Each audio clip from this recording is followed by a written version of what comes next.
On va prier. Viens t'asseoir ici. Comment tu vas loin quoi? On partage. Oui, on va partager. La sœur. T'habiller complet. Allez,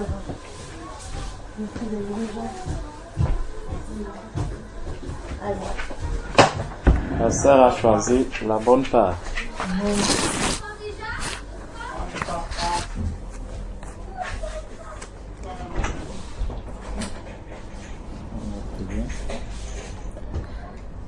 Seigneur éternel Dieu, Père, nous voulons te dire encore merci pour tous tes bienfaits dans nos vies.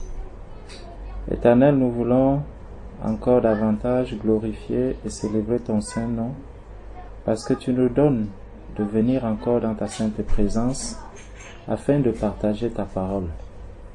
Père, je veux te remettre particulièrement ma sœur Liliane ici, Seigneur Dieu, afin que tu établisses vraiment ta volonté dans son cœur et que, Seigneur Dieu, tout ce qu'elle fait, Père, que cela soit pour te réjouir, pour ta gloire. Seigneur Dieu, conduis-la sur le chemin étroit, toi qui l'as appelée, afin qu'elle te serve comme un disciple, Seigneur Dieu, sert son maître. Père éternel, voici ton enfant. Reçois toute la gloire, Père, pour le travail qu'elle accomplit. Seigneur Dieu, non seulement dans sa famille, auprès de son mari, mais aussi dans l'Église. Père, nous te bénissons de ce qu'elle nous a ouvert les portes de sa maison. Elle nous a accueillis. Seigneur, elle s'occupe de nous depuis que nous sommes arrivés. Père, sois honoré, glorifié et élevé, Seigneur, pour cette hospitalité. Donne-lui, ô Seigneur Dieu, la récompense que de celui qui aura accompli ta volonté telle qu'elle est dans les Écritures. Tu as dit, celui qui reçoit un prophète en qualité de prophète, reçoit aussi la récompense du prophète. Sois honoré, Père, parce que tu veilles sur ta parole pour l'accomplir. Au nom de Jésus-Christ, nous avons prié. Amen. Amen. Maman, papa. Papa est dans la chambre. Je ne vais pas te demander la raison pour laquelle tu es entré dans le jeûne. Mais j'aimerais qu'on partage sur le jeûne afin de t'aider. Parce que le Seigneur nous dit que tout ce que nous faisons, nous devons le faire. Mommy, allez dans la chambre, les enfants. Allez dans la chambre, les enfants. Les enfants, allez dans la chambre. Donc, tout ce que nous faisons, nous devons le faire avec, comme un enfant de Dieu, comme si Jésus lui-même était en train de faire l'acte que nous sommes en train d'accomplir. Donc, tout ce que nous accomplissons dans le Seigneur, nous le faisons pour la gloire du Seigneur. Et pour faire toutes choses selon la volonté de Dieu, nous devons rester dans la parole de Dieu, examiner la parole de Dieu, afin que le travail que je serai en train d'accomplir dans le Seigneur, que cela réjouisse vraiment le cœur du Seigneur et que, au sortir de là, je puisse avoir vraiment de la joie dans mon cœur. Tu vois? Donc, le jeûne, quand on regarde le jeûne, je vais déjà te poser une question. Est-ce que quand tu as commencé le jeûne,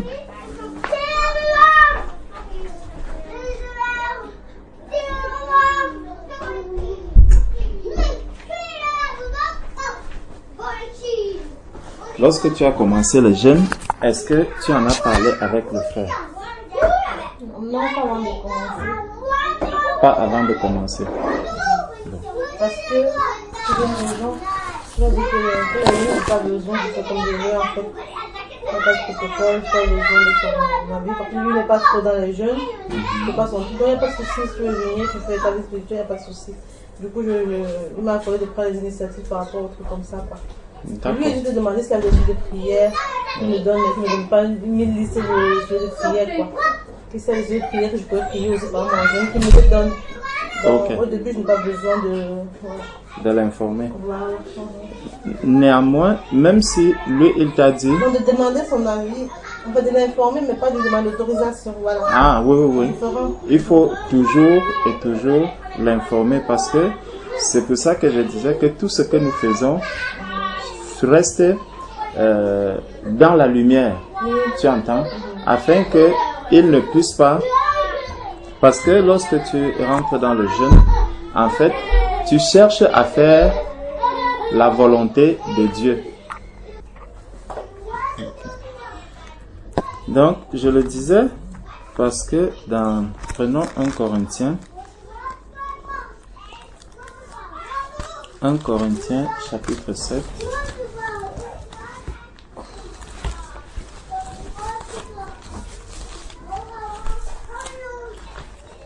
Parce qu'il faut savoir que lorsque tu vas entrer dans le jeûne, le diable va chercher vraiment à combattre ce moment. Le diable est prêt et il veille sur la manière dont tu te conduis dans le jeûne. Dans 1 Corinthiens chapitre 7,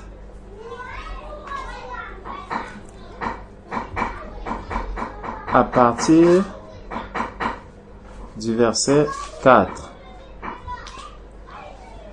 1 Corinthiens chapitre 7 à partir du verset 4. Du verset 4 au verset 5. C'est bon? Voilà. 1 Corinthiens chapitre 7 du verset 4 au verset 5.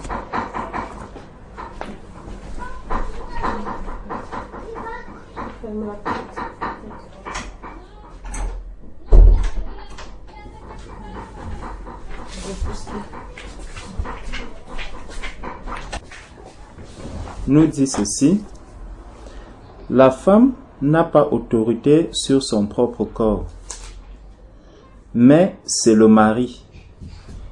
Et pareillement, le mari n'a pas autorité sur son propre corps, mais c'est la femme. Ne vous privez point l'un de l'autre, si ce n'est d'un commun accord pour un temps, afin de vaquer à la prière, puis retourner ensemble, de peur que Satan ne vous tente par votre incontinence. Tu vois? Donc, le corps de la femme n'appartient pas à la femme et le corps du mari n'appartient pas au mari. Et le Seigneur dit, ne vous privez point l'un de l'autre, si ce n'est d'un commun accord. Donc, c'est pour ça que je te posais la question de savoir, est-ce que vous vous êtes accordé pour que tu rentres dans le jeûne? En sachant que lui, il est un enfant de Dieu, toi aussi un enfant de Dieu, ça ne devrait pas en principe poser de problème. Mais il faut rester toujours dans la lumière, il faut toujours être au clair avec la volonté de Dieu. Tu comprends? Donc, tu peux vouloir rentrer en prière et lui, il te dit, non, tu rentreras, tu commenceras par exemple ton jeûne demain. Tu vois? Puisque tu n'as pas autorité sur ton propre corps. Donc, il peut justement reporter, par exemple, ton jeûne. Tu comprends un peu? Et c'est biblique. Oui. En fait, pour nous, le jeûne ici, il a à faire juste par rapport au manger et au boire, en fait. Quand tu dois s'accorder avec moi, plus il m'a dit, tu prends ton jeûne quand tu veux, c'est juste par rapport au manger, au boire. Je peux m'organiser, je prends un jeu passé parce que je sais que j'ai encore des enfants à gérer, j'ai encore la famille à gérer, je peux prendre un jeûne total. Mais c'est juste par rapport au boire à manger. Du coup, je suis disponible pour toutes les autres choses. je dis pas, ça m'affaiblit pas tant que ça, quoi. Donc c'est un peu ce que je peux faire pour le moment, en fait. D'accord, C'est donc pour ça. vous vous accordez juste au niveau de la nourriture Voilà, et du bois. oui, c'est pour ça qu'il avait dit que j'ai comme tu veux, parce que je n'avais pas expliqué notre secteur-là, quoi. Donc, Effectivement. il s'en fout. Donc, mais même de ce côté, tu vois, parce que il faut savoir que en tant qu'enfant de Dieu, tu es appelé à grandir, tu vois. Donc, il faut déjà acquérir les bonnes habitudes dès la base. Ah, oui, oui. Tu vois, il faut déjà acquérir les bonnes habitudes. Peut-être le moment viendra où tu vas t'abstenir de toutes ces choses. Tu vois, et il ne faudrait pas qu'en ce moment, que lui aussi, il soit surpris parce que si toi tu veux à un moment donné te dire bon, je vais m'abstenir du boire, du manger, même de la chambre et tout. Bon, là quand tu viendras lui dire que mes chéris, tu lui diras non. En fait, c'est que je veux me priver de tout. Tu vois, il ne faudrait pas qu'il soit surpris qu'un jour tu arrives comme ça, quand à un moment donné il te dit, et toi tu lui dis non, je suis en jeûne. Tu vois? Voilà, sans que ça ne pose un problème. Donc il faut l'habituer vraiment à ce qu'il comprenne que il y a des moments que tu vas prendre pour faire ton jeûne et que ça peut aller, tu peux te priver vraiment de beaucoup de choses en dehors de simplement du manger et du boire. Tu vois? Okay. Donc, il faut savoir, il faut connaître ce verset biblique qui dit ne vous privez point de l'un de l'autre. Et quand on dit se priver, il dit ne vous privez point l'un de l'autre, si ce n'est d'un commun accord pour un temps afin de vaquer à la prière. Donc, tu vois que la Bible prévoit bien que tu peux décider de vaquer à la prière et de te priver justement de ton mari. Donc, tu te prives du corps de ton mari et lui, il va se priver du tien. Et là, il faut véritablement qu'il y ait un accord. Donc, afin de vaquer à la prière, puis retourner ensemble, de peur que Satan ne vous tente par votre incontinence. Donc, c'est d'abord là, ça c'est quelque chose que beaucoup de personnes, justement, c'est un aspect que beaucoup de personnes oublient souvent. Parfois même une femme qui, imagine-toi une femme qui est mariée à un non-converti, tu vois, il va falloir qu'elle négocie bien avec son mari, parce que ça ne s'adresse pas simplement au couple de personnes converties. Même si tu es avec un inconverti, il faut pouvoir demander, prier d'abord et demander au Seigneur d'incliner le cœur de ton mari afin qu'il puisse accepter ta demande. Tu vois un peu? Voilà. Et pour que tu restes dans la lumière, dans la vérité avec ton mari et devant Dieu. De sorte que lorsque tu rentres dans ce jeûne-là, que Satan n'ait rien à t'accuser par rapport au moment que tu passes dans le jeûne. Tu comprends? Donc, maintenant, venons donc dans Ésaïe 58. En sachant que, bon,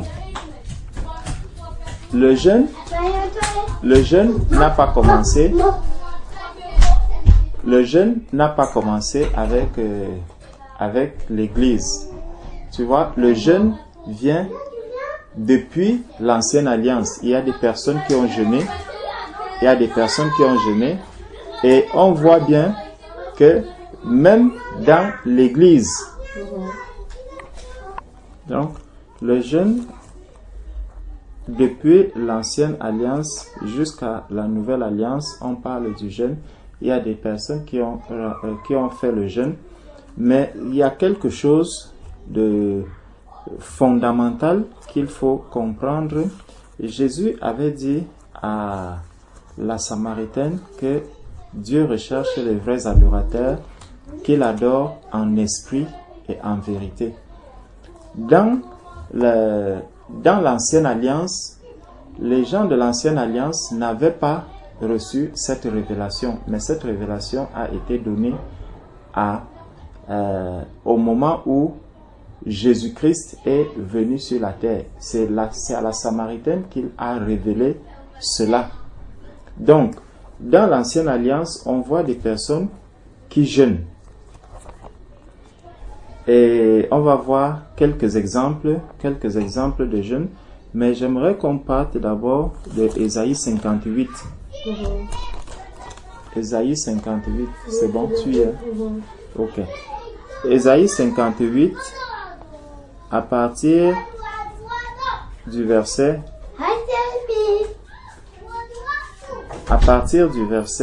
2. Ésaïe 58, à partir du verset 2. Il est écrit: tous les jours, ils me cherchent. Ils veulent connaître mes voies, comme une nation qui aurait pratiqué la justice et n'aurait pas abandonné la loi de son Dieu. Ils me demandent des arrêts de justice. Ils désirent l'approche de Dieu.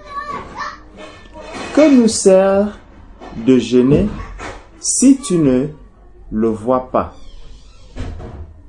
Que nous sert de jeûner si tu ne le vois pas? De mortifier notre âme si tu n'as point égard. Voici le jour de votre jeûne. Vous vous livrez à vos penchants. Donc, le Seigneur va donc commencer à révéler la manière dont beaucoup de personnes vont jeûner, la manière dont certaines personnes vont se mettre dans le jeûne. Il dit: voici le jour de votre jeûne, vous vous livrez à vos penchants.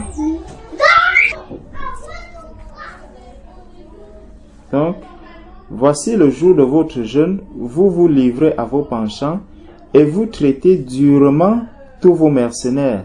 Voici vous jeûnez, vous disputez et vous querellez. Vous frappez méchamment du poing, vous ne jeûnez pas comme le veut ce jour,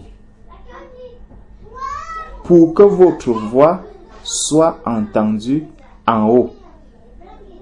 Donc, la parole de Dieu nous montre donc ici qu'il y a une manière de jeûner pour que la voix soit entendue en haut. Il y a une manière de jeûner. Plus haut, juste plus haut, il a déjà montré ce que les personnes sont en train de faire au moment qu'ils passent le temps dans le jeûne. Et il a demandé à quoi ça sert de jeûner, à quoi ça sert de jeûner si tu ne le vois pas. Donc il désire l'approche de Dieu. Que nous sert de jeûner si tu ne le vois pas? De mortifier notre âme si tu n'as point égard. Donc ça sert à quoi si tu ne prends pas garde à ce que Dieu dit, à ce que Dieu attend de toi pendant le moment de jeûne? À quoi est-ce que ça va te servir de jeûner?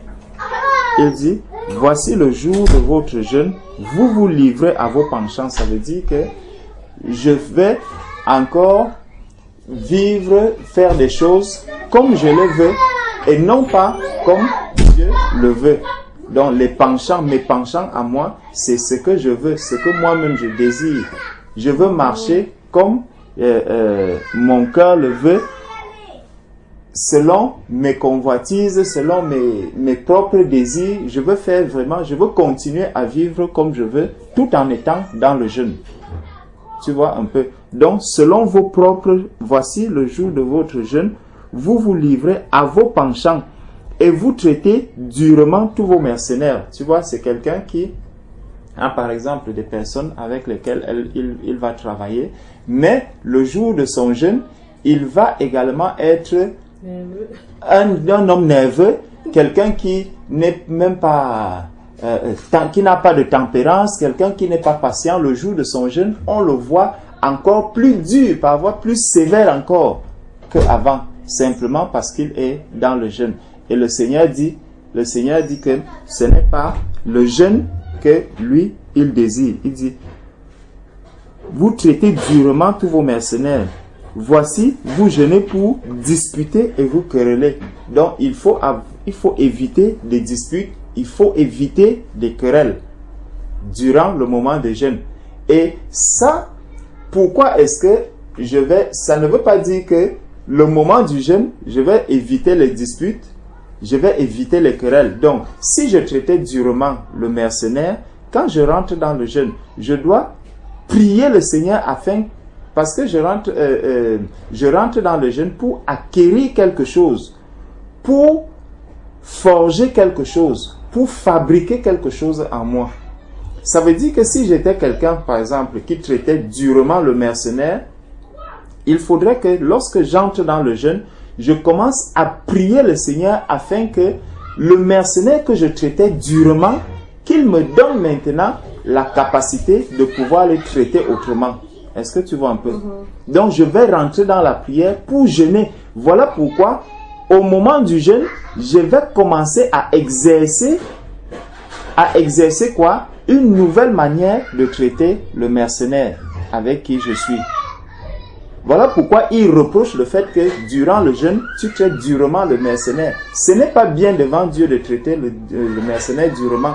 Donc pendant le moment du jeûne, je dois prier en disant, Seigneur, donne-moi de bien traiter le mercenaire qui est avec moi. Afin que, vraiment, en le traitant de cette manière, que lui-même se dise, waouh, mais le chef a quand même changé. Tu vois un peu? Donc si j'étais quelqu'un qui aimait les disputes, pendant le moment du jeûne, je dois prier le Seigneur en disant, Seigneur, aide-moi afin que je ne sois plus quelqu'un de dispute. Et donc, pendant le moment du jeûne, si on te voit en train de te disputer, on se demandera, mais pourquoi est-ce que... Donc, le moment du jeûne doit être un moment pendant lequel, vraiment, je vais apparaître comme vraiment quelqu'un de particulier. Et ça, ce n'est pas que je vais acquérir cela durant le moment de mon jeûne, je vais travailler cela pour le laisser encore après le jeûne. Non, parce qu'il y a le moment où on entre dans le jeûne, il y a le moment du jeûne, et maintenant, après le jeûne, comment est-ce que je vais me comporter, comment est-ce que je vais vivre. Il faut qu'on voit soit une progression dans ma marche spirituelle. Est-ce que tu comprends? Il faudrait qu'on voit une progression dans ma marche spirituelle avec Dieu. Que l'on voit que j'ai vraiment grandi au sortir du jeûne. Qu'il y a quelque chose qui a changé spirituellement en moi. Tu comprends un peu? C'est pour ça qu'il dit, voici, vous jeûnez pour disputer et vous querellez. Vous frappez méchamment du poing. Vous ne jeûnez pas comme le veut ce jour. Donc, celui qui fait toutes ces choses-là, qui est rentré dans le jeûne, ayant par exemple un mauvais comportement vis-à-vis de son mari, elle traite durement les personnes qui sont autour d'elle, il manque de patience, il manque de tempérance, il manque de tout. Il rentre dans le jeûne, il commence à jeûner pendant le jeûne, son caractère n'a pas changé, il ressort de là, son caractère est le même. Il dit que vraiment ce jeûne-là, tu n'es pas en train de jeûner comme le veut l'Éternel. Donc, verset 5. Est-ce là le jeûne auquel je prends plaisir, un jour où l'homme humilie son âme, courber la tête comme un jonc et se coucher sur le sac et la cendre? Est-ce là ce que tu appelleras un jeûne? Donc, beaucoup de personnes vont adopter des attitudes extravagantes. Ils vont se mettre dans une tenue, vraiment certains vont mettre le noir, ou d'autres vont mettre le blanc, la tenue blanc, ou certains vont vraiment être là toute la journée, il ne parle pas, il ne fait pas ceci, il ne fait pas cela. Donc, il va adopter vraiment une attitude externe, parce que quand il dit ici, courber la tête comme un jonc et se coucher sur le sac et la cendre, est-ce là ce que tu appelleras un jeûne? Donc, les choses que les gens vont voir, les choses que les gens voient pour attirer justement les regards par rapport à ton état personnel. Non pas par rapport au caractère, par rapport à ton attitude. Et il demande donc, est-ce là ce que tu appelleras un jeûne? Un jour agréable à l'Éternel. Voici le jeûne auquel je prends plaisir. détache les chaînes de la méchanceté. Voilà. Comme on disait que tu traites durement le mercenaire.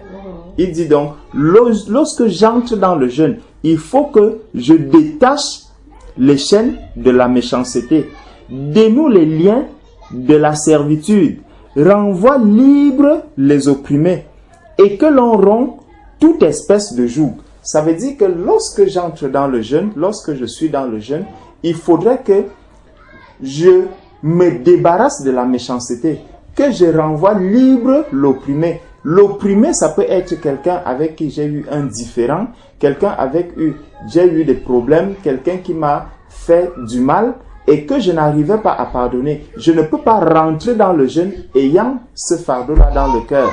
Je ne peux pas rentrer dans le jeûne portant ce fardeau-là en moi. Il faudrait que je puisse me libérer de ce fardeau lorsque j'entre dans le jeûne. Il faudrait même que je puisse prier pour que le Seigneur accorde vraiment la grâce à cette personne qui m'a fait du mal d'être totalement libéré de ses chaînes et qu'il puisse rencontrer le Seigneur. Je dois prier pour mes ennemis durant le moment de jeûne. Je dois véritablement rentrer dans le Seigneur comme lorsque Jésus-Christ, avant que Jésus n'aille à la croix, Jésus était en train de prier, il était en train de prier, il était en train de prier.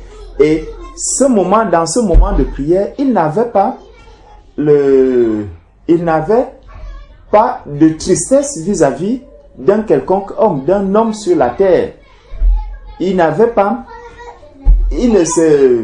ne s'inquiétait pas de tout ce qui allait se passer, comment est-ce que les choses devaient arriver et tout, mais il priait vraiment pour que le Seigneur lui donne la force de pouvoir braver toutes les épreuves qui arrivent devant.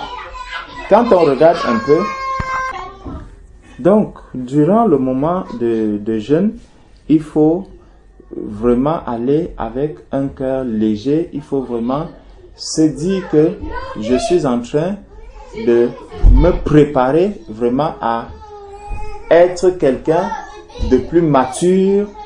Je suis en train de je pars étant déchargé complètement parce que il y a un résultat qui doit sortir de mon jeûne. Je ne dois pas entrer dans le jeûne et ressortir du jeûne comme je suis entré. Il faut que je ressorte du jeûne. Donc, il faudrait qu'en entrant dans le jeûne, que tu ressortes vraiment étant chargé, que tu ressortes ayant reçu quelque chose vraiment de la part du Seigneur. Il ne faudrait pas que tu vas, quand on regarde Moïse est allé à la montagne. Quand il est revenu de la montagne, il avait la table des lois. Tu vois? Donc quand tu vas dans le jeûne, il faut toujours te dire, je vais dans la présence du Seigneur et je vais ressortir de là avec quelque chose qui va encore me fortifier, m'encourager afin que je puisse servir encore Dieu davantage. Que je puisse montrer vraiment que je sers un Dieu auprès de qui j'étais. Bon, donc il y a des...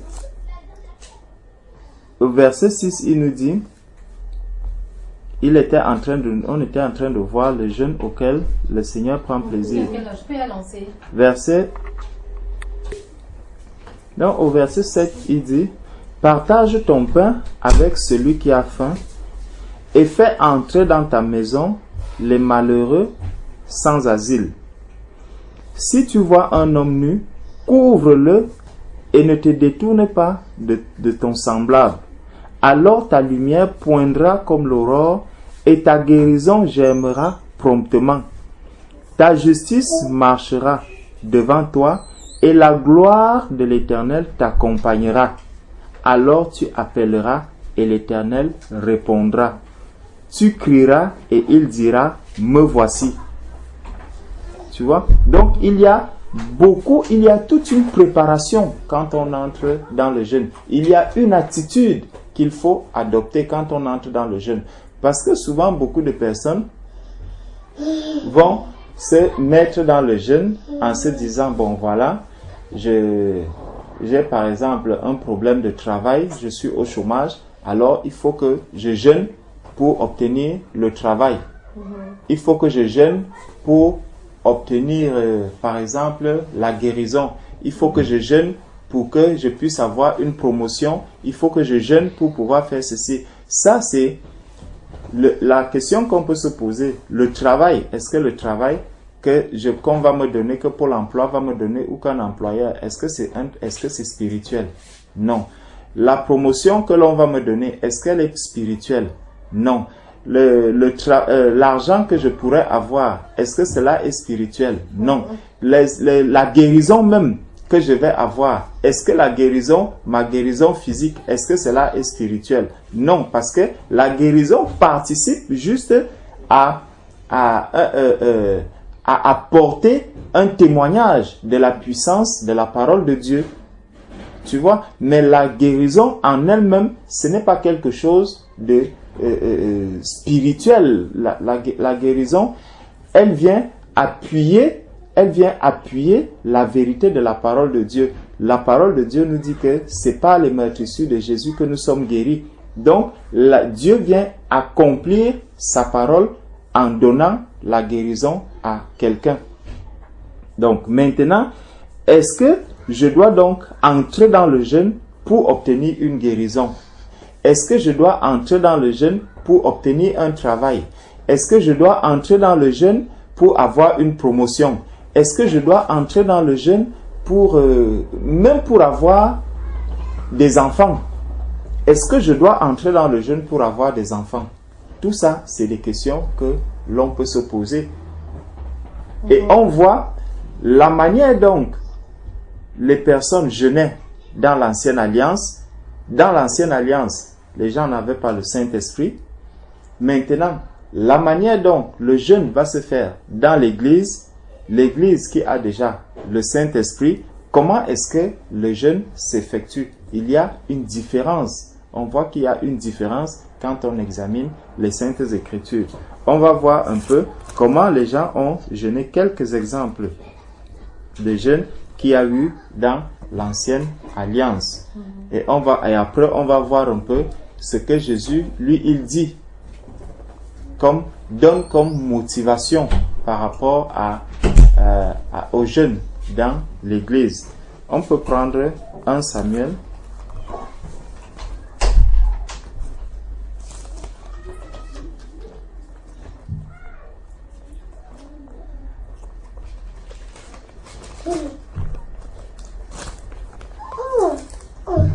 Samuel chapitre 7.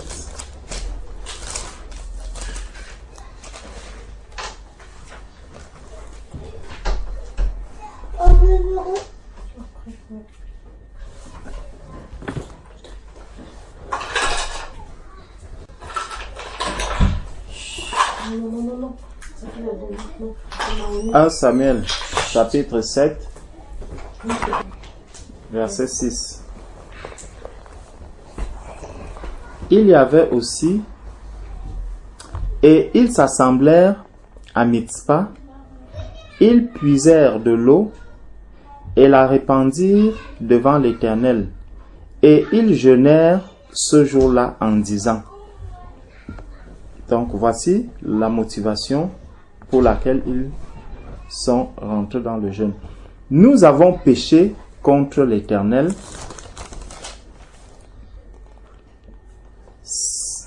Nous avons péché contre l'Éternel. Samuel jugea les enfants d'Israël à Mitzpah. Donc, c'est parce qu'ils ont péché qu'ils sont rentrés dans le jeûne. Donc, à cause du péché, ils sont rentrés dans le jeûne.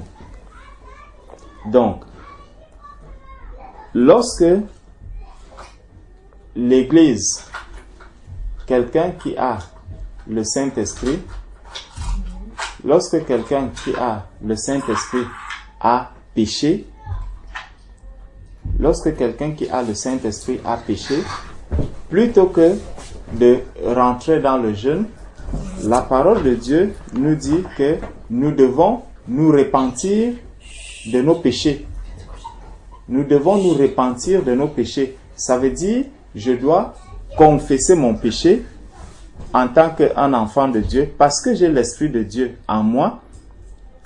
Le sang de Christ purifie de tout péché, donc je n'ai pas besoin d'attendre, prendre un moment de jeûne. Ça veut dire que je peux commettre par exemple une faute, là maintenant, avant d'aller attendre, commencer mon jeûne, peut-être demain matin. Entre-temps, je serai en train de continuer à marcher avec ce péché. Il faudrait que immédiatement, lorsque je me suis rendu compte qu'il y a eu un problème avec le Seigneur, automatiquement, je dois me repentir de ce péché. Je dois demander pardon à Dieu pour ce péché. Si je dois demander pardon à mon frère ou à ma soeur, je dois lui demander immédiatement pardon. Parce que si je pars de là et puis je me mets peut-être à adorer le Seigneur, Dieu ne sera pas content de l'adoration que je vais lui donner en ce moment, parce qu'il y a quelque chose qui m'est reproché. Et le diable est en train de m'accuser sur ce péché que je suis en train de commettre.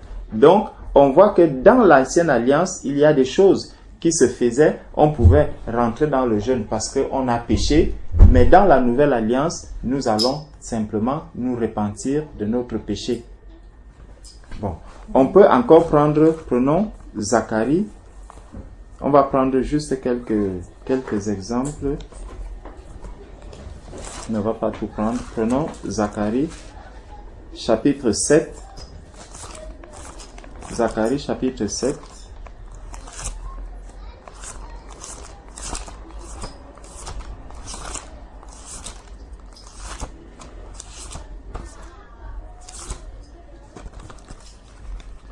Zacharie, chapitre 7.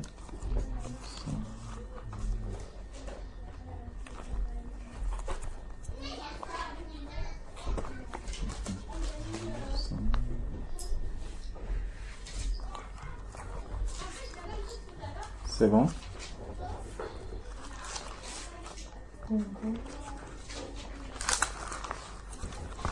Bon. Donc,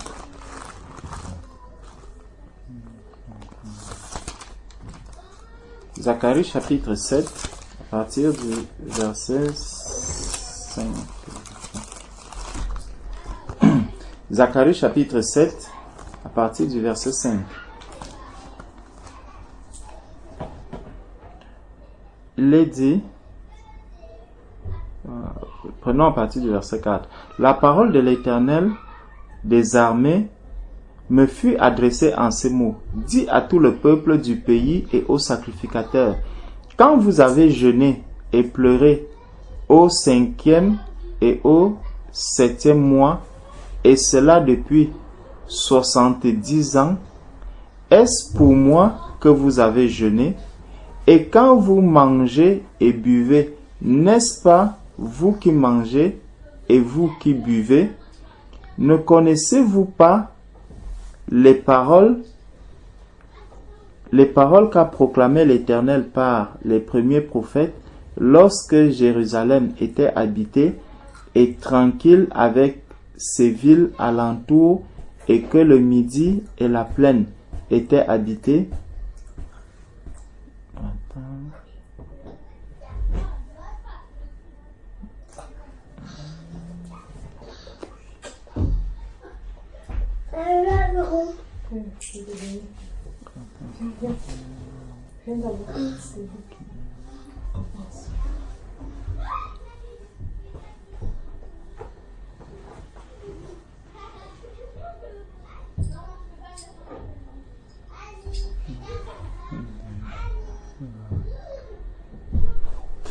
Donc, il dit au verset 7, ne connaissez-vous pas les paroles qu'a proclamées l'Éternel par les premiers prophètes lorsque Jérusalem était habitée et tranquille avec ses villes alentours, et que le Midi et la plaine étaient habités? la parole de l'Éternel fut adressée à Zacharie en ces mots. Ainsi parle l'Éternel des armées, rendez véritablement la justice et ayez l'un pour l'autre de la bonté et de la miséricorde. N'opprimez pas la veuve et l'orphelin, l'étranger et le pauvre, et ne méditez pas l'un contre l'autre le mal dans vos cœurs. Mais ils refusèrent d'être attentifs, ils eurent l'épaule rebelle et ils endurcirent leurs oreilles pour ne pas entendre. Ils rendirent leur cœur dur comme le diamant pour ne pas écouter la loi et les paroles que l'Éternel des armées leur adressait par son esprit, par les premiers prophètes. Ainsi, l'Éternel des armées s'enflamma d'une grande colère. Quand il appelait, ils n'ont pas écouté. Aussi n'ai-je pas écouté quand ils ont appelé, dit l'Éternel des armées. Donc, tu vois que lorsque on n'a pas une bonne attitude, et ça, le peuple avait pris l'habitude de jeûner. Il avait pris l'habitude de jeûner régulièrement. Certaines personnes vont jeûner régulièrement. Bon, peut-être je vais jeûner tous les 3 mois, peut-être tous les ans, je vais jeûner pendant 40 jours. Peut-être au mois de juin, je prendrai 40 jours de juin à juillet pour jeûner. Pendant telle période, je vais prendre tel nombre de jours. Ça devient une habitude, ça devient une routine. Voilà. Et Dieu veut que pendant cette routine, qu'on puisse voir une progression, qu'on puisse voir une croissance dans tes jeûnes qui sont devenus habituels. Il faut qu'on voit une croissance dans une maturité, une croissance dans ta maturité spirituelle à force de jeûner. Il ne faudrait pas que tu rentres dans le jeûne, tu ressors, tu es le même, tu rentres encore 2 mois après, tu ressors, tu es le même. Non, il faudrait que Dieu lui-même s'attend à ce qu'il voit une progression dans ton jeûne. Donc même pour ceux qui font régulièrement des jeûnes, parfois à intervalles réguliers, il faudrait qu'on voit un résultat. Dieu s'attend à ce qu'il y ait un résultat. Parce qu'il dit ici que s'il ne voit pas ce résultat, si ce qu'il te demande de faire, tu ne le fais pas, même si tu rentres régulièrement dans le jeûne, cela va amener le Seigneur même à se mettre en colère contre toi. Et que plutôt que de t'écouter, lorsque tu l'appelleras, il ne t'écoutera pas. Parce que lui aussi, lorsqu'il te parle, tu n'écoutes pas. Donc, c'est encore une raison, un motif que nous devons avoir, c'est que lorsque j'entre dans le jeûne, je dois entrer dans le jeûne parce que je veux écouter vraiment la voix du Seigneur, parce que je veux obéir à Dieu. Et il faut que j'entre dans le jeûne parce que je vais prier le Seigneur afin de bien l'écouter et d'obéir à sa loi, d'obéir à sa volonté, d'obéir à ses commandements, d'obéir à sa parole. C'est ça qui va également motiver ma présence devant le Seigneur. Donc on peut encore prendre Esther. Prenons Esther, chapitre 4.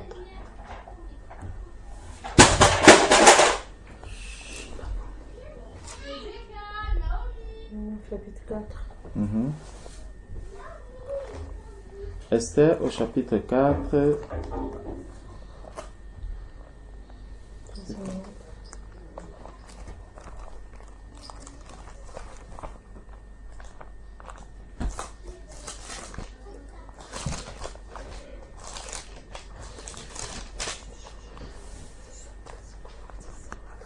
Esther, chapitre 4,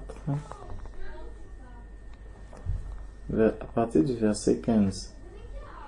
Esther envoya dire à Mardochée, « Va, rassemble tous les Juifs qui se trouvent à Suse et jeûnez pour moi sans manger ni boire pendant 3 jours, ni la nuit, ni le jour. Moi aussi, je jeûnerai, de même avec mes servantes, puis j'entrerai chez le roi malgré la loi, et si je dois périr, je périrai. » Mardochée s'en alla et fit tout ce qu'Esther lui avait ordonné.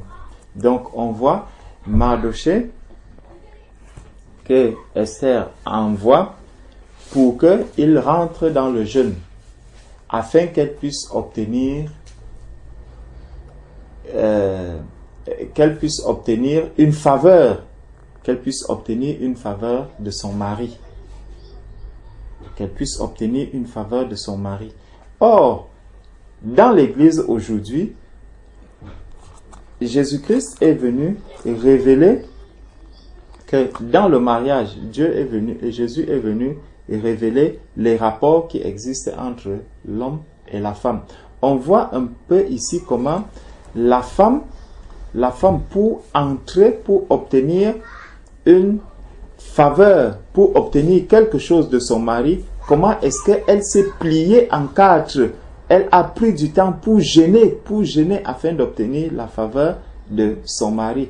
Or, ayant reçu la grâce d'être enfant de Dieu, le Seigneur nous apprend les rapports qu'un mari, une femme doit avoir vis-à-vis de son mari. Imagine qu'aujourd'hui, pour aller demander à ton mari de ne pas, par exemple, de ne pas mettre quelqu'un en prison, que tu prennes du temps dans le jeûne. Ça peut être une bonne attitude. Lorsque, par exemple, si ton mari, par exemple, n'est pas converti déjà, tu vas vraiment demander. La parole de Dieu nous dit que c'est Dieu qui incline le cœur du roi. Donc, tu vas rentrer dans le jeûne pour prier, pour demander au Seigneur vraiment de te donner la sagesse. Voilà, de te donner la sagesse afin que lorsque tu viens parler à ton mari, que son cœur puisse être attendri. Ça, tu peux te mettre en prière, tu peux te mettre en jeûne. Vraiment, non pas que Dieu n'est pas capable de le faire, parce que Jésus-Christ, c'est lui qui incline le cœur du roi. Donc, c'est lui qui va incliner le cœur du mari, c'est lui qui va travailler dans le cœur de ton mari. Mais maintenant, il faudrait que toi-même, tu sois déjà en conformité avec le Seigneur. Que ta relation avec le Seigneur soit clean. Tu vois, parce que le Seigneur, Jésus nous a dit que tout ce que vous demanderez à mon nom, croyez que vous l'avez reçu. Tu vois, donc je demande quelque chose au nom de Jésus. Je n'ai pas besoin d'entrer dans un jeûne pour venir demander quelque chose au Seigneur. Voilà, ni même pour venir demander quelque chose à mon mari. Je n'ai pas besoin d'entrer dans le jeûne, mais il faudrait que moi, je sois en conformité avec mon Dieu. Que je sois vraiment en harmonie, en accord avec mon époux pour obtenir quelque chose de mon mari dont le cœur est tellement dur, qui a un cœur très dur. Il faut que moi je reste au pied du Seigneur, que j'ai l'aval du Seigneur dans tout ce que je fais. Contrairement ici à Esther qui est rentrée dans le jeûne, c'est vrai, la motivation de Esther n'était pas mauvaise en allant au devant du Seigneur pour demander. Mais nous avons cette grâce-là aujourd'hui que, ayant le Saint-Esprit en nous, ce que Dieu attend de nous, c'est que lorsque je vais faire une demande auprès de mon mari, si je suis en conformité avec Dieu, si j'ai la paix avec Dieu et si j'ai fait ce que j'ai à faire devant mon Dieu, le chemin auprès de mon mari m'est libre. Et c'est pour cela, regarde un peu, si une chrétienne doit appliquer ceci, ce que Esther était en train de faire si aujourd'hui. Le Seigneur nous dit que tu n'as pas à... pour entrer dans le jeûne, tu dois être en accord avec ton mari. Donc, si déjà tu dois obtenir l'aval de ton mari pour te mettre en jeûne. Ton mari te demande donc, pourquoi est-ce que tu veux jeûner? Hein? Esther qui est là aujourd'hui, elle vit avec son mari, elle dort tous les jours avec son mari, elle dit à son mari, bon, là, chérie, je vais je ne sais pas si tu le permets, j'ai envie de prendre vraiment quelques jours là pour jeûner.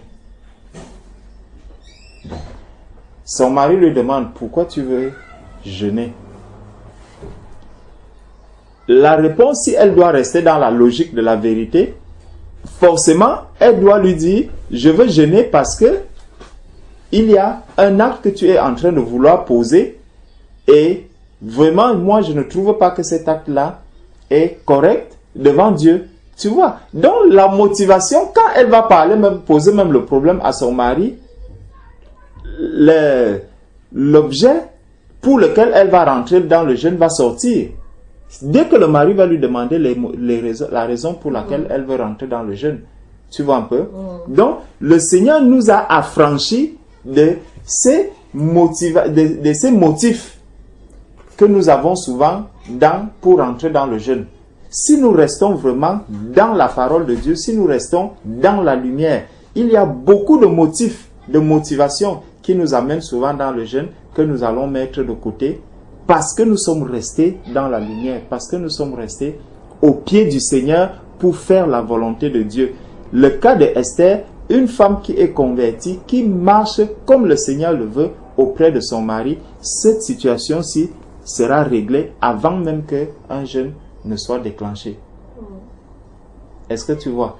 Donc, une femme qui est soumise à son mari, qui vit avec son mari, qui est en paix avec son mari, qui est vraiment dans la volonté de Dieu, dans son ménage, dans le cadre de son ménage, lorsqu'elle voit son mari qui veut prendre une mauvaise décision, si l'idée même de venir en jeûne lui vient en tête, elle va se dire, bon, le Seigneur me dit que il faut que ce soit en commun accord. Donc, je rentre, chérie, je veux prendre quelques jours de jeûne. Donc, je vais forcément peut-être m'abstenir d'être avec toi et tout, et tout, et tout. Bon, si le mari ne veut plus de toi, il va dire, ah, fais ce que tu veux, ça ne me regarde pas. Ok. Là, plutôt même que de commencer à jeûner pour un cas comme celui-là, commence plutôt à te dire, vraiment Seigneur, donne-moi la force. Donc tu rentres encore, tu te dis, là, plutôt que de prier pour ce sujet pour lequel je suis parti, mais comment est-ce que mon mari, il n'a plus vraiment... c'est comme s'il ne s'intéressait plus à moi, c'est comme si ceci, le questionnement va arriver et avant même d'entrer dans le jeûne, prépare-toi d'abord, dis-toi d'abord, qu'est-ce qui est en train de se passer dans le cadre de mon ménage? Parce qu'une femme qui rentre dans le jeûne, son mari qui s'intéresse vraiment à elle, qui est en paix avec son épouse, va forcément lui demander, mais qu'est-ce qui est en train de se passer? Donne-moi la raison de ton jeûne. Pourquoi est-ce que tu vas dans le jeûne? Si c'est un chrétien, peut-être je peux t'accompagner dans ce jeûne. Si je vois que ce n'est pas nécessaire que j'y aille avec toi, bon, ok, gloire à Dieu, je vais te laisser entrer, avancer dans le jeûne. Donc, on peut voir maintenant, prenons maintenant dans le Nouveau Testament, parce que le Seigneur Jésus lui-même aussi a parlé du jeûne. Le Seigneur a parlé du jeûne. Allons dans Marc chapitre 2.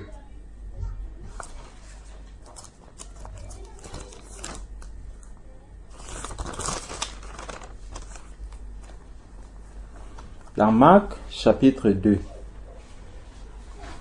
Donc, comme on disait, il y a eu le jeûne dans l'ancienne alliance, dans la nouvelle alliance aussi, il y a le jeûne.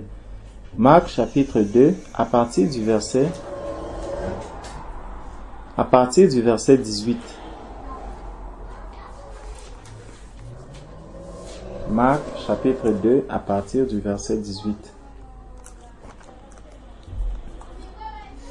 Les disciples de Jean et les pharisiens jeûnaient.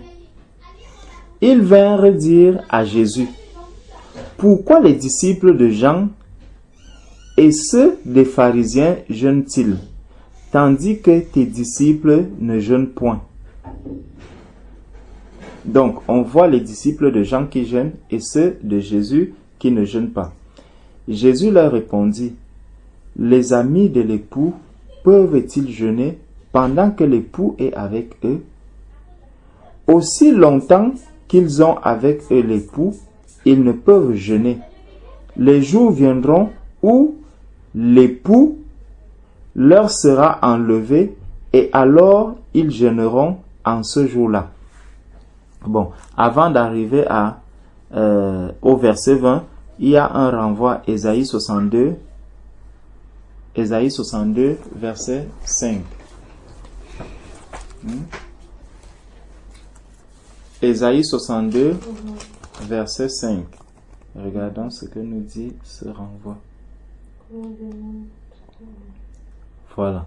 On nous dit, comme un jeune homme s'unit à une vierge, ainsi tes fils s'uniront à toi, et comme la fiancée fait la joie de son fiancé, ainsi tu feras la joie de ton Dieu. Donc, on nous montre vraiment que il y a là une relation entre époux et épouse. Donc, l'époux est avec l'épouse. L'épouse n'a pas besoin de jeûner. L'époux n'a pas besoin de s'affliger, de mettre la cendre, de se mettre dans la cendre, de mettre le sac sur lui pour s'enrouler parce qu'elle est avec l'époux. Et quand tu vois cela, le Seigneur nous montre que quand il parle de la relation de Christ et l'Église, il prend l'image de l'homme et la femme sur la terre. Ça encore, ça vient nous montrer que le jeûne que Esther a fait, c'est le jeûne, c'est la situation entre époux et épouse. Donc l'épouse n'a pas besoin de jeûner pour avoir quelque chose auprès de son mari. Je ne sais pas si tu vois. L'épouse n'a pas besoin de jeûner pour obtenir quelque chose de son mari. Parce que lorsque Jésus était là physiquement, ses disciples ne jeûnaient pas. Parce que les disciples de Christ sont l'épouse de Christ.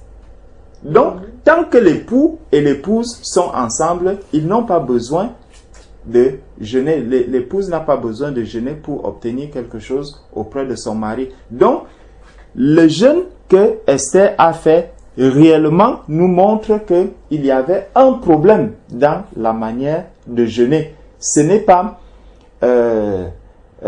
aujourd'hui quand une femme va se mettre à jeûner pour aller demander quelque chose à son mari. Ça, c'est qu'il y a un problème. Ce n'est plus dans la conception vraiment spirituelle du mariage selon Dieu. Bon, il peut arriver peut-être que ce soit un mari qui est non converti, que la sœur va faire cela. Mais même avec le mari non converti, Dieu ne fait pas la différence dans le mariage entre un converti et un non converti et entre deux personnes qui sont converties. Pour eux, tous, quand ils ont passé, suivi le chemin normal du mariage, ce mariage doit obéir aux mêmes règles que le mariage chrétien. Donc, il n'y a pas de différence dans le mariage. C'est pour ça aussi que le Seigneur va dire que si un non converti ne veut pas partir après la conversion de la sœur ou du frère, si le non converti ne veut pas partir, tu n'as pas à le chasser parce que vous êtes liés, vous êtes restés, vous êtes unis, vous avez été unis par Dieu. Donc, on nous montre ici dans Marc chapitre 2 que tant que l'époux n'est pas là, tant que l'époux est là, l'épouse n'a pas besoin de jeûner. Verset 20 maintenant. Les jours viendront et où l'époux leur sera enlevé et alors ils jeûneront en ce jour-là. Donc lorsque l'époux ne sera plus là, c'est alors que l'Église pourra jeûner. Et pourquoi l'époux va jeûner? Parce que l'époux n'est plus là. Donc c'est en quelque sorte, l'épouse pleure quoi? Il pleure l'absence du mari. Tu vois un peu? Il pleure, l'épouse pleure l'absence, le fait que le mari ne soit pas présent. C'est sa manière à elle de d'avoir cette intimité. Donc, dans les pleurs, dans ce moment de jeûne, elle rentre dans une intimité spirituellement, puisqu'elle ne peut pas la voir, elle n'a pas la possibilité de la voir physiquement. Donc, elle rentre dans une intimité spirituelle avec lui. Parce que l'époux n'est pas là physiquement. C'est parce que l'époux est enlevé. Ça, c'est ce que Jésus-Christ dit à ses disciples. Que parce que Jésus n'est pas là, avant quand Jésus était avec ses disciples, on peut donc se demander pourquoi est-ce que l'épouse ne jeûnait pas lorsque l'époux était là. Parce que lorsque l'épouse avait besoin de quelque chose, avait besoin de savoir par exemple une attitude adoptée par rapport à telle ou telle chose, l'époux lui parlait directement. L'époux lui parlait directement. Lorsque l'époux envoyait ses disciples aller guérir les malades, quand les malades revenaient et qu'ils n'avaient pas, Jésus leur donnait des conseils par rapport à comment est-ce qu'ils doivent se comporter. Donc, il y a ce rapport que nous avons. Ça fait donc que lorsque je vais rentrer dans la présence du Seigneur, dans l'intimité avec le Seigneur, c'est pour avoir de lui vraiment la sagesse, c'est pour avoir quelque chose qui montre la différence entre celui qui est l'épouse de Christ et celui qui ne l'est pas. C'est que ici on voit dans Marc au chapitre 2, on nous montre deux sortes de disciples.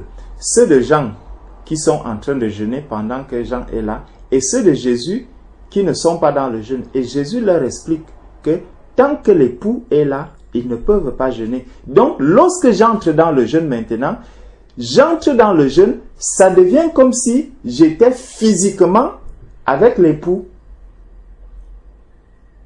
Est-ce que tu comprends? C'est que, il dit, les jours viendront où l'époux leur sera enlevé et alors ils jeûneront en ce jour-là. Donc, lorsque l'époux n'est pas là, pour faire comme si l'époux était là physiquement, je dois jeûner. C'est que le jeûne me rapproche encore de mon époux. Je dois être dans une situation de jeûne comme si l'époux était là physiquement avec moi. Tu ne comprends pas. Quand l'époux n'est pas là, alors on jeûnera. Alors on jeûnera. Pour supplier peut-être au Seigneur de nous aider à maintenir la relation avec lui, bien qu'il ne soit plus physiquement là, non ou pas? Non, ce n'est pas. C'est plus profond que ça. Regarde un peu au verset 19. Au verset 19, il dit, Jésus leur répondit, les amis de l'époux peuvent-ils jeûner pendant que l'époux est avec eux? Donc tu vois, quand ils rentrent dans une relation physique, donc ils se touchent. Tu vois, ils se touchent, ils sont vraiment intimes. Il y a cette intimité, ce rapport physique entre eux. Donc, ils ne peuvent pas jeûner. Et il dit donc que aussi longtemps qu'ils ont avec eux l'époux, ils ne peuvent jeûner. Donc, il faut qu'ils aient l'époux avec eux pour ne pas jeûner. Donc, maintenant donc, les jours viendront où l'époux leur sera enlevé. Et lorsque l'époux leur sera enlevé, alors ils jeûneront. C'est que physiquement, lorsqu'ils sont physiquement côte à côte, ils n'ont pas besoin de jeûner parce qu'ils ont ces rapports mutuels, tu vois. Maintenant que l'époux n'est pas là, eux aussi, c'est comme si, pour qu'eux aussi rejoignent l'époux, afin qu'ils soient vraiment dans une forte intimité, ils doivent rentrer dans le jeûne. Oui, mais la phrase qui dit l'époux les sera enlevé. Oui. Parlant de nous aujourd'hui, on peut entrer dans le jeûne justement s'il y a une rupture, s'il y a un vide. Si l'époux nous a enlevés, on va pour se réconcilier, un peu pour chercher cette connexion avec le Seigneur dans le jeûne. Le jeûne, c'est pas C'est ça en fait, ça dépend de En- la motivation. En fait, De se retrouver, de rechercher. C'est En ça. fait, nous devons savoir une chose, c'est que ça c'est vraiment la clé. Parce que un enfant de Dieu a l'Esprit de Dieu en lui, tu vois. Il a le Saint-Esprit en lui. Et maintenant, à un moment donné, je peux être peut-être distrait, je peux ne plus être centré, concentré sur le Saint-Esprit qui est en moi, tu vois un peu. Et donc, lorsque je rentre dans le jeûne, je me dis, bon, en ce moment, je ne vais plus m'occuper de mon époux physique, je vais m'occuper maintenant de mon époux spirituel. Oui, même pas seulement des époux physiques, mais d'autres distractions, d'autres distractions en fait. C'est aussi un moment pour écarter les distractions et se retrouver aussi avec l'époux qui n'est plus là. C'est que écarter les distractions, c'est comme si quelqu'un disait, moi je ne peux pas jeûner par exemple en semaine quand je travaille. Tu vois, ce n'est pas biblique. Avec des distractions spirituelles internes, il y a des choses qui se bousculent. C'est comme prendre une retraite, c'est comme juste se retirer du monde de façon spirituelle et faire un point en fait entre ta relation avec Dieu, faire un point. En fait, pour moi, jeûner, c'est un peu aussi s'approcher auprès de Jésus pour écouter aussi. Parce que avec tout ce qu'il y a, cette tumulte autour de toi, on n'entend même plus Dieu nous parler souvent, tout le monde est préoccupé par nos soucis, on est préoccupé par ci, par ça. Alors le jeûne peut aussi être un moment de retraite pour écouter, ou un moment d'action de grâce, afin de s'arrêter et dire merci Seigneur pour telle chose, parce qu'on est tellement absorbé et préoccupé, on ne voit même plus les bienfaits du Seigneur. Pour moi, le jeûne, c'est aussi ça, c'est un moment pour dire merci, un moment pour écouter en fait. Mais je ne sais pas s'il y a un verset biblique qui accompagne cette habitude, quoi. Tu vois? Tu sais, c'est que, en fait, lorsque on part dans le jeûne, parce que ce que le Seigneur est en train de dire ici, c'est vraiment la relation, le rapport intime. Tu vois, il met un accent sur l'intimité que un disciple doit avoir avec son maître. Mais du coup, il fait ça que pendant le jeûne, parce que normalement, le disciple est permanemment, le vrai disciple en relation, c'est une question, le vrai disciple n'est pas en relation permanente avec son Seigneur, mais c'est justement, le disciple est toujours en permanence. Tu vois ce que Jésus est en train de dire ici. Regarde un peu, il y a deux sortes de disciples. Il y a les disciples de Jean-Baptiste.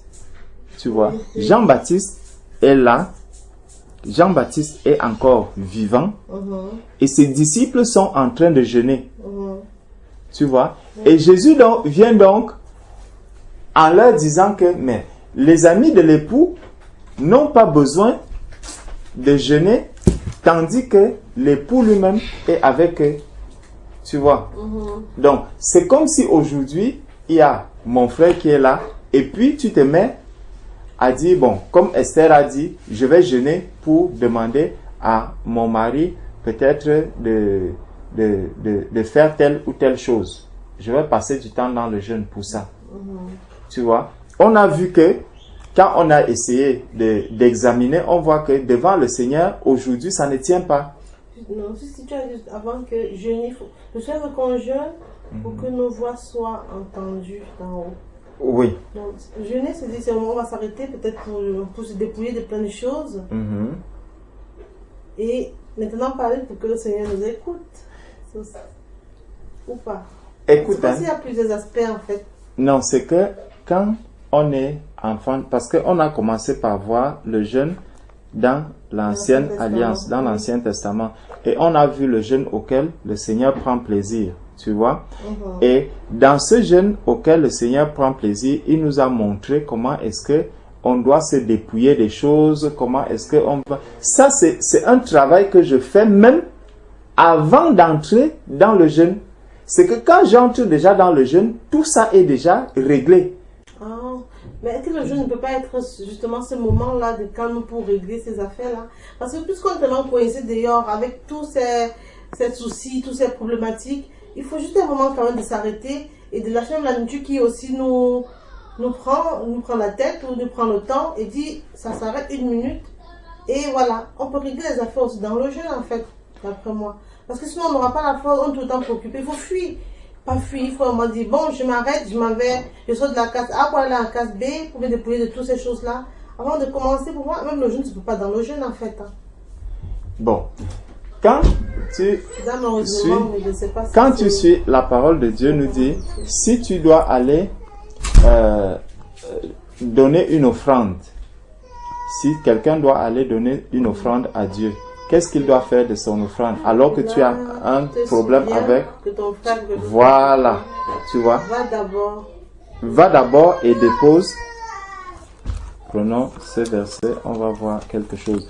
Parce que ce que tu vas offrir, ce que tu vas dans le jeûne, c'est toi-même qui vas t'offrir au Seigneur.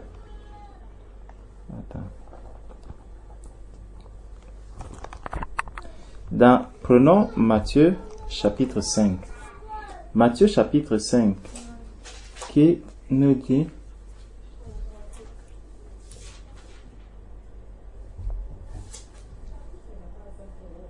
C'est bon? Matthieu chapitre 5, verset 23. Si donc tu présentes ton offrande à l'autel et que là tu te souviennes que ton frère a quelque chose contre toi, laisse là ton offrande devant l'autel et va d'abord te réconcilier avec ton frère. Puis viens présenter ton offrande.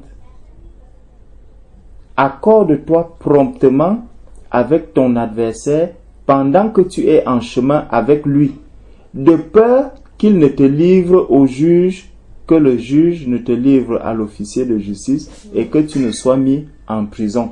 Tu vois? Donc, tout ça, tu dois les régler. Le jeûne, on ne se lève pas, on ne le prend pas comme ça. Tu vois un peu? C'est que il y a une préparation pour entrer dans le jeûne. Vous avez dit qu'il faut qu'on redéfinisse vraiment le jeûne. Si effectivement. Bon voilà, il faut qu'on donne la définition du jeûne parce que sinon, chacun a sa... Il y a plusieurs choses qui entrent en jeu. Non, ce n'est pas qu'il y a plusieurs. Il faut comprendre une chose, n'est-ce pas? C'est que le jeûne tel qu'on le faisait dans l'ancienne alliance, l'ancienne alliance n'avait pas encore le Saint-Esprit. Tu vois, il n'avait pas encore le Saint-Esprit. Aujourd'hui, nous avons le Saint-Esprit en nous. Beaucoup de gens, tu vas même voir dans certaines assemblées où les gens disent, bon, il y a telle situation, on a besoin d'argent pour acheter, par exemple, le pupitre du pasteur. Bon, il faut qu'on jeûne pour que les dons arrivent. Tu vois, ça, ce n'est pas biblique. Ça, ce n'est pas biblique. C'est pour ça qu'on a commencé en disant, je vais jeûner, par exemple, pour dire, Seigneur, donne-moi une femme. Est-ce que c'est biblique de jeûner parce que je veux une femme? Mais, alors, qu'est-ce que la Bible... Les raisons pour lesquelles la Bible nous recommande de jeûner sont où alors? Les raisons pour lesquelles le Seigneur me demande de jeûner, c'est, je dois m'affliger de ce que mon époux n'est plus là. Alors, je veux rentrer dans cette intimité profonde avec mon époux. Ça ne sera plus pour aller lui dire, quand je rentre, imagine que je suis en train de vouloir rentrer dans l'intimité avec mon mari. Et quand j'arrive, je lui dis, vraiment chérie, il faut qu'on achète quand même une voiture, il faut qu'on fasse ceci, Chaque fois que je rentre dans l'intimité avec mon mari, chérie, il faut quand même qu'on fasse ceci, je veux que tu me fasses ceci, je veux que tu me fasses ceci, je veux que tu me fasses ceci. Tu vois, ça dénature un peu la relation entre l'époux et l'épouse. Mais j'ai une question, l'intimité avec Dieu, c'est la relation en fait, c'est le rapport qu'on a avec le Seigneur dans le quotidien, dans la lecture biblique, et voilà, dans le manger, tout ça. Tout ça rentre dans l'intimité avec le Seigneur. Mais c'est pour ça que je disais qu'il y a un avant-jeûne, il y a le moment du jeûne et il y a l'après-jeûne.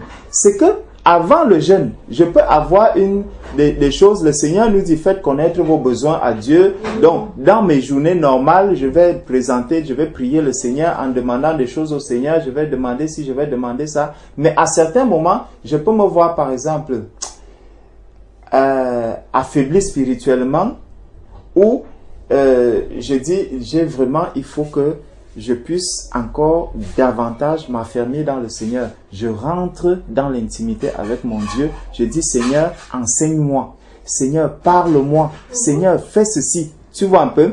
Donc, je rentre dans cette intimité. Ça ne sera plus pour aller poser les problèmes à Dieu. Tu vois? Mais c'est pour écouter le Seigneur. C'est pour que le Seigneur me parle davantage. C'est pour ça que pendant ce moment, je serai en train, par exemple, de dire, comme on disait au début, si j'ai des faiblesses, par exemple, des problèmes de colère et autres, je rentre dans l'intimité et je vais dire, Seigneur, mais c'est toi qui formes le caractère de quelqu'un. Je veux que tu formes mon caractère afin que vraiment cette colère qu'il y a en moi, qu'elle puisse disparaître et que je paraisse devant des gens comme une épouse de Christ. Mais du coup, dans ce cas, on lui demande quand même quelque chose. Sinon, le jeûne devait plutôt être un jeûne d'action de grâce. Non, ce que je suis en train de demander en ce moment-là, tu vois, c'est pour un caractère spirituel. C'est pour ça qu'on parlait de maturité spirituelle. Il faut que j'ai une progression spirituelle dans le fruit de l'esprit. Tu vois un peu? Or, ce n'est pas toujours pour ça que l'on va dans le jeûne. On va souvent dans le jeûne parce qu'on a des problèmes charnels, parce qu'il y a de telles situations. Je vois que peut-être dans mes études, ça ne va pas bien, alors je rentre dans le jeûne. Non, il faut que quand je sors du jeûne, que l'on puisse voir que spirituellement, j'ai grandi. Il y a eu un changement spirituel en moi. Quelque chose en moi a changé spirituellement. J'ai progressé. C'est pour ça que on a vu là avec le peuple qui jeûnait continuellement, il jeûnait continuellement et chaque fois qu'il jeûnait, Dieu leur parlait et ils n'écoutaient pas, ils continuaient à faire comme ils voulaient. Et à un moment, Dieu dit, il m'appelle, je ne réponds pas parce que quand moi aussi je leur parle, ils n'écoutent pas. Tu vois? Donc aujourd'hui, en tant qu'enfant de Dieu, lorsque nous rentrons dans le Seigneur, c'est pour grandir spirituellement. Ce n'est plus pour rétrograder. Ce n'est pas que j'aurai acquis des choses et puis je ressors du jeûne, je continue encore à marcher. Parce que Jésus, le moment où il était sur la terre, physiquement avec les disciples, qu'est-ce qu'il faisait? Il les formait. Tu vois? Donc quand je rentre dans le jeûne, c'est pour acquérir une bonne formation spirituelle.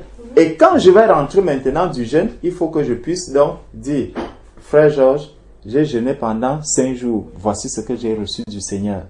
Le Seigneur me dit ceci, le Seigneur me dit ceci, le Seigneur me dit ceci, le Seigneur me dit ceci. Tu vois un peu? Oui, le Seigneur m'a reproché ceci, le Seigneur m'a reproché ceci, le Seigneur m'a reproché ceci. Et là, ça fait que en même temps, je vais avancer en sachant, quand je suis entré dans le jeûne au début, il y avait ceci, il y avait telle lacune, je suis entré dans le jeûne, le Seigneur m'a parlé, il m'a dit ceci, j'ai écouté et je mets cela en pratique, parce que le Seigneur justement avait dit, celui qui m'aime, c'est celui qui garde mes commandements. Et quand tu gardes les commandements du Seigneur, tu dois les mettre en pratique. Donc si tu rentres dans l'intimité avec ton époux, il te donne des ordres, tu dois obéir à ces ordres. Tu vois un peu? Donc, il faut donc rentrer dans l'intimité, revenir de cette intimité et montrer un changement dans la manière dont tu adorais ton époux au début, avant d'entrer dans le jeûne.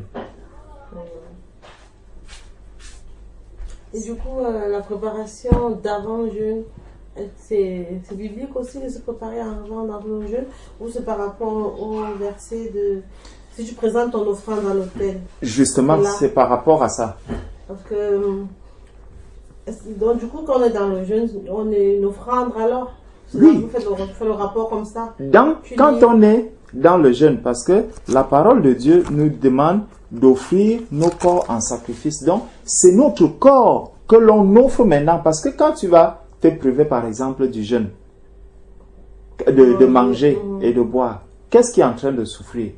C'est ton corps qui est dans la souffrance, tu vois. Et ça, tu le fais en adorant le Seigneur dans la joie.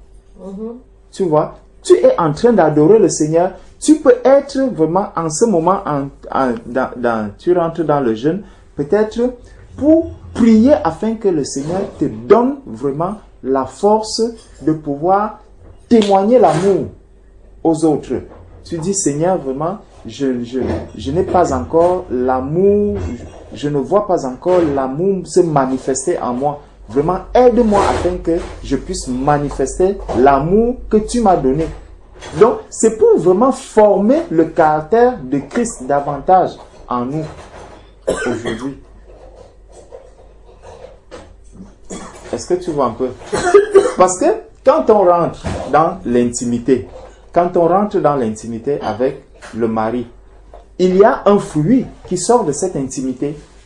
Tu vois, une femme qui va rentrer dans l'intimité avec son mari, les enfants vont arriver. C'est le fruit de l'intimité. De la même manière, lorsque je rentre dans l'intimité avec le Seigneur, il faudrait que le fruit se voie. Le fruit de l'esprit, il doit paraître. Je ne dois pas être dans des jeûnes continuels, je prie, je jeûne, mais après, on ne voit aucun fruit, on voit que rien ne sort de ce jeûne. Donc, c'est-à-dire si quelqu'un recherche une intimité permanente, il va passer beaucoup de temps à jeûner aussi. Hein. Bien entendu. Bien entendu. Paul dit qu'il était continuellement dans les jeûnes. L'apôtre Paul. Et on voit comment est-ce qu'il supportait les choses difficiles, il supportait les souffrances que lui donnait l'évangile, il supportait tout cela, il supportait les frères qui étaient difficiles, il supportait les cas qui étaient difficiles. C'est dans ce jeûne-là que le caractère de Christ prend vraiment place en nous et que on apprend vraiment à aimer comme Dieu veut, on apprend à faire des choses comme Dieu veut dans cette intimité. Parce qu'on ne passe pas, le tout ce n'est pas de rester et de dire je vais rentrer dans le jeûne. Quand on est dans le jeûne, il faut beaucoup prier. Il faut beaucoup prier, il faut beaucoup méditer la parole de Dieu. Quand tu pries, quand tu médites, tu pries, tu médites, tu pries, tu demandes au Seigneur de te révéler ce que tu es en train de lire. C'est pour ça que je dis, avant d'entrer dans le jeûne, il y a une préparation. Ne te lève pas comme ça, tu dis, bon, qu'est-ce que j'ai même à faire aujourd'hui? Je n'ai pas une bonne nourriture à préparer, je vais jeûner. Tu vois, non? C'est que tu rentres, et cette préparation, ce n'est pas que tu vas prendre des journées à te préparer.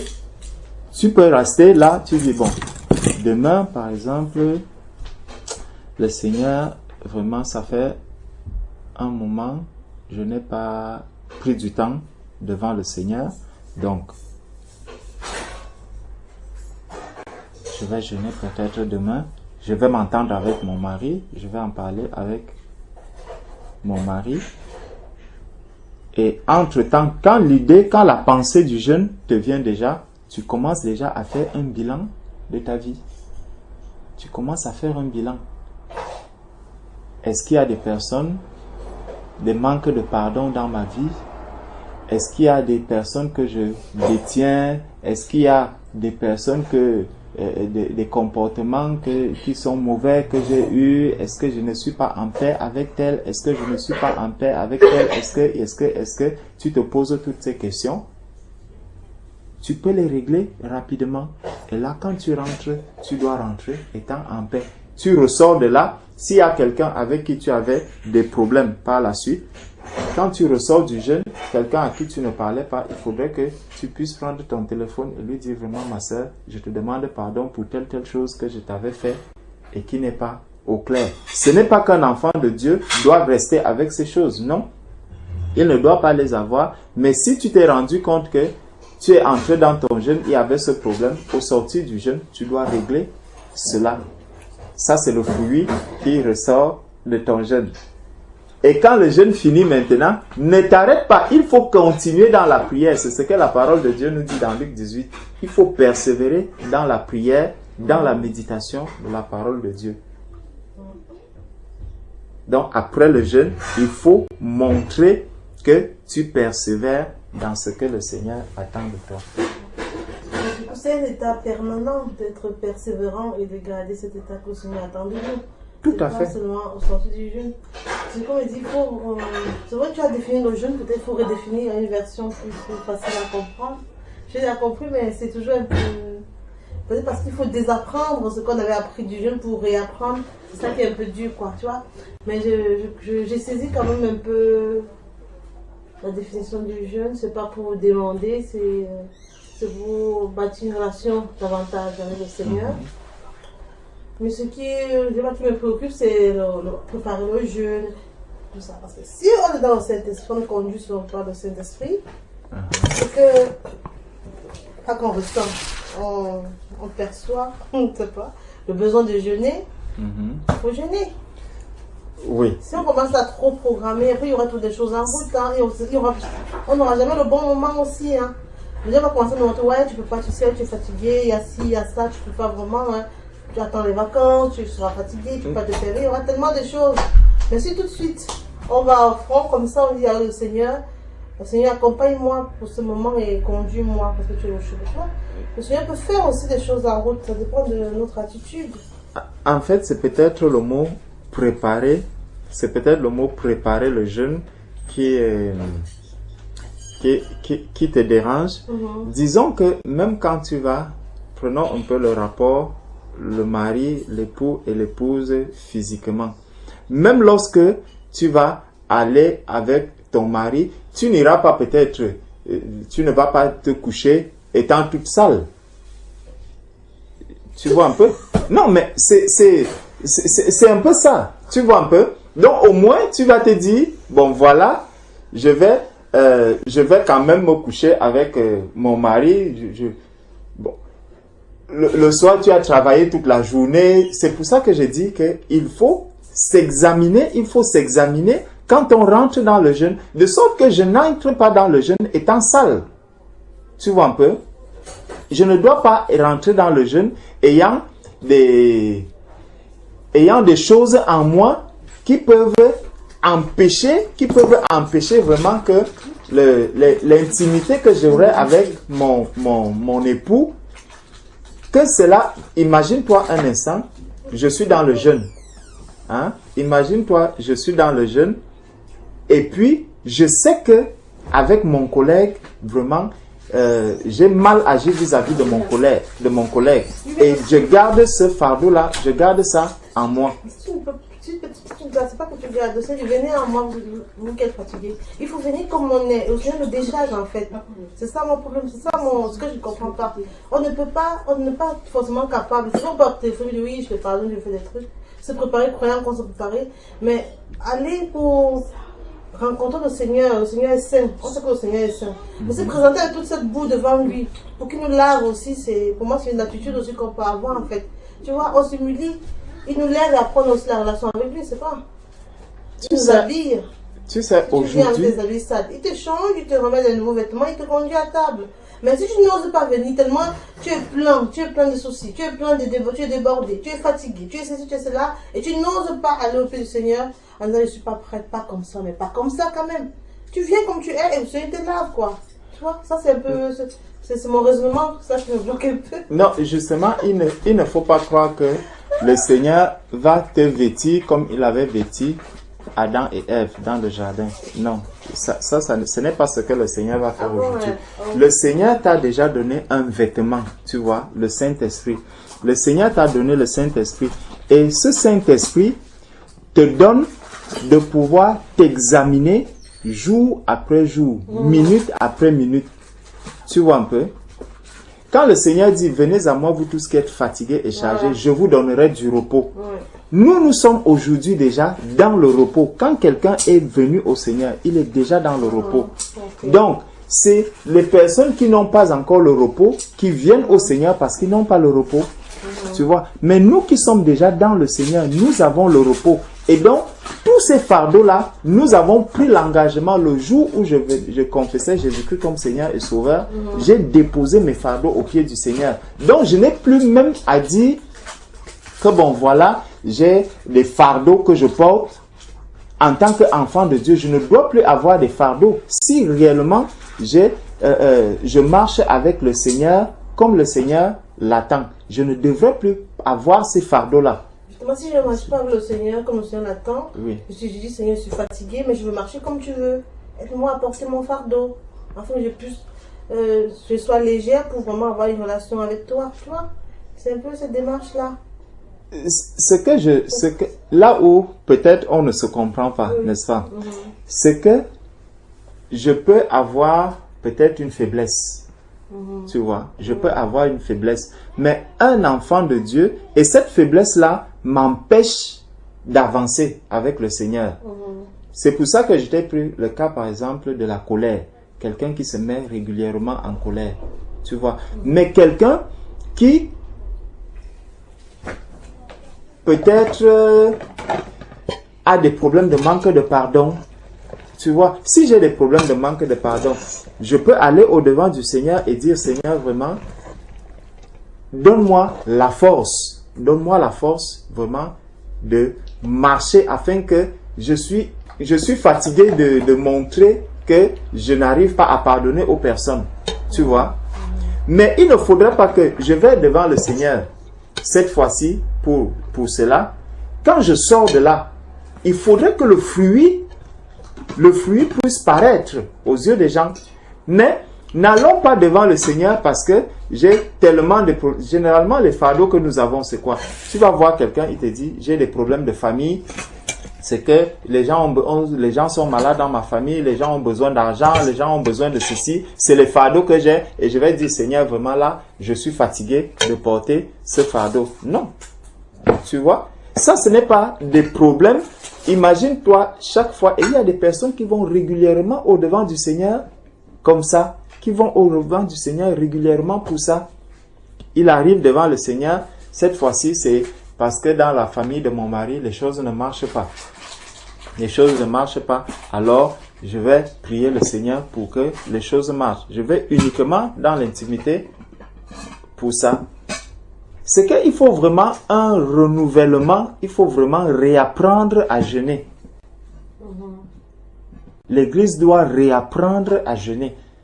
On jeûne encore dans l'église aujourd'hui comme on jeûnait dans l'ancienne alliance. On jeûne comme si on n'avait pas le Saint-Esprit. Pourtant, on doit jeûner comme des personnes qui ont Jésus en eux. Les motivations pour lesquelles je rentre dans le jeûne aujourd'hui doivent être différentes de celles que mes grands-parents avaient ou mes arrière-grands-parents qui n'avaient pas le Saint-Esprit. Parce que même les païens jeûnent. Hein? Les païens jeûnent. Et ils obtiennent même ce qu'ils vont chercher dans le jeûne. Ils l'obtiennent. Mais est-ce que le chrétien doit aussi jeûner pour les mêmes raisons? Non. Toi, tu jeûnes, tu sais pourquoi tu jeûnes. C'est que l'époux n'est plus avec toi. C'est pour ça que tu jeûnes. Hein, ma soeur? Marc, combien que je lise Marc? Marc, chapitre 2, les versets 18 à 20.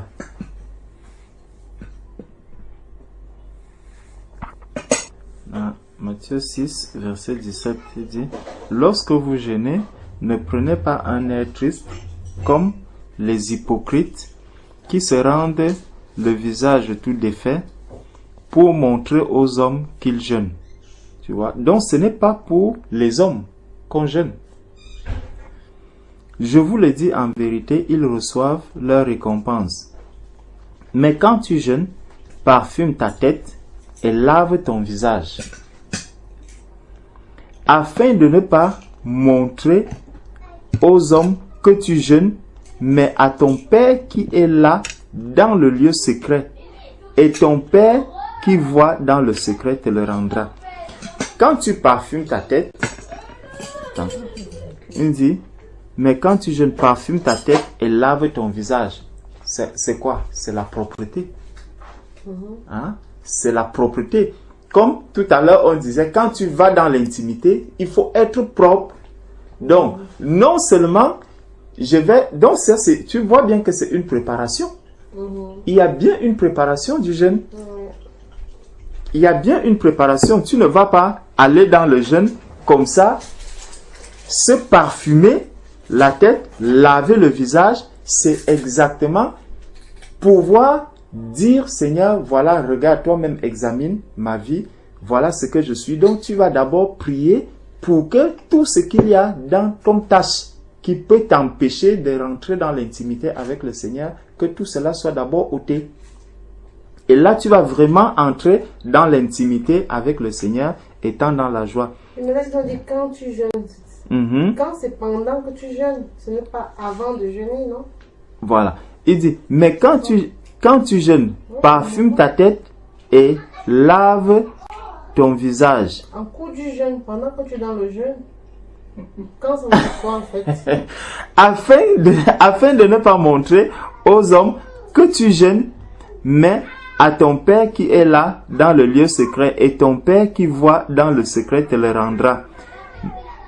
Donc, ici, il est justement en train de nous dire, bon, si, imagine-toi que pendant le jeûne, comme on a vu que le jeûne est le moment où l'époux est déjà parti et dans lequel je suis dans l'intimité avec,